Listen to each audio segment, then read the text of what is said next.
Yeah, you knew, man.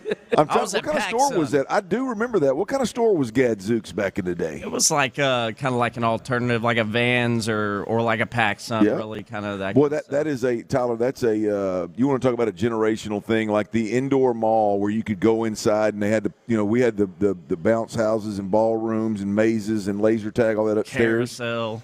Oh, yeah, them days are over, ain't they? Oh, yeah. Boy, the old interior dying, mall. Man. Oh, yeah. Well, they're flipping them inside out. Now it's all on the outside, baby. Outdoor malls, man. Yep. Get to walk through it in the heat way they don't have AC so much. There you go. Well, yeah. Damn. Weatherman Andy's got it. Gadzooks Incorporated was a mall-based teenage clothing retailer. Yeah. There you go. Yes, sir. My man, Weatherman Andy got that joint. Thanks, Andy. How's the traffic here in Houston, bud? Looking, Andy. Hey, we got to get to hell with Laura doing sexy traffic. We got to get Andy doing traffic.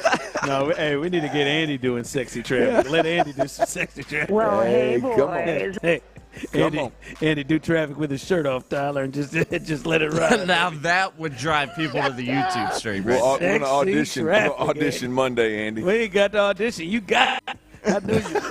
Free them nipples, Andy. That's right. All right, coming up as I said here, we'll be here till 6 o'clock Thirsty Thursday, getting you ready for another big game. It doesn't have the feel as the last 3-4 weeks has, but the Arizona Cardinals, it's important to continue to stack these wins as they sit in the playoffs currently right now, and a game back of the Colts with the chance to win. Coming up here soon, we look forward to hearing from the punter of your Houston Texans, Tommy Townsend.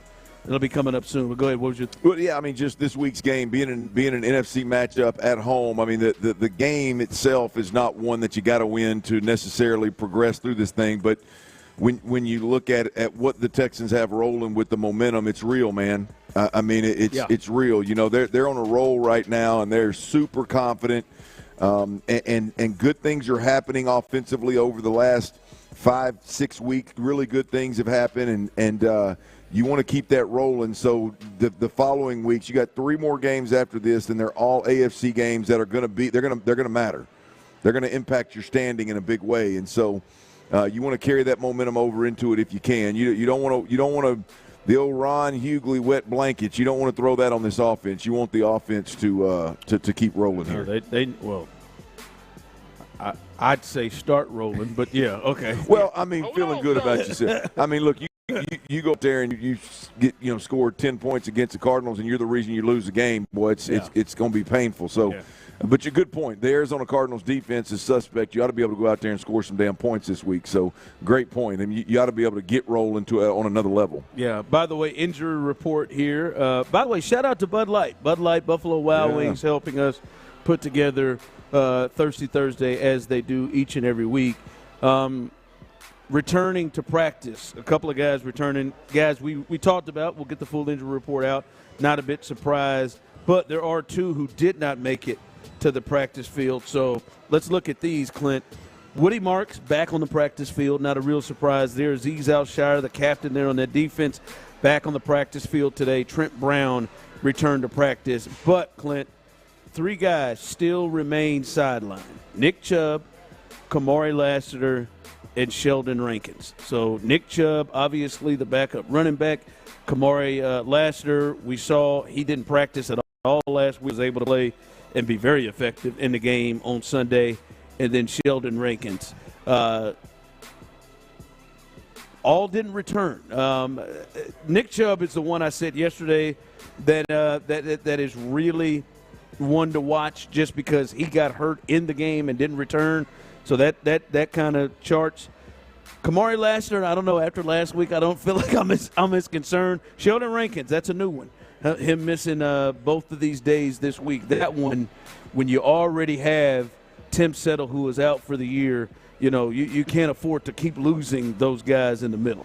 Yeah, I mean, it's not just Tim Settle, man. Kurt Hinish is out, and what's the big fellow? The other hell, he was getting major run last year and early this year. What was his name? Oh, Kurt Hinish and golly, mine just went blank. Anyway, they're down 3 defensive tackles. Foley right Fatukasi. Foley Fatukasi. They're down 3 defensive tackles right now. So, I mean, it you are thin, and Sheldon Rankins is a guy that you need big time. So, him remaining sideline's a problem on the starting unit, on the heavy rotational unit, than what you said with Nick Chubb. I mean, Nick Chubb, you need him more right now than you've ever needed him. You need him this week more than you've ever needed him. This is not a game where you have to beat Woody Marks to death. This is a game where you should be able to let him breathe a little bit. And let him rest the foot and the eye or whatever the hell he hurt last week as well. Let him rest all of that, not completely, but to some degree, and let Nick Chubb get a little bit of run here. But we'll see. May not be a bad week for Schrader to get a little run. Schrader, I don't know. Dare? Where's Dare? Where's Gerard Jordan? Is he around anywhere? Like, all these guys that they may have. Well, they got so many guys on the practice squad these days. It's hard to keep up with who it is.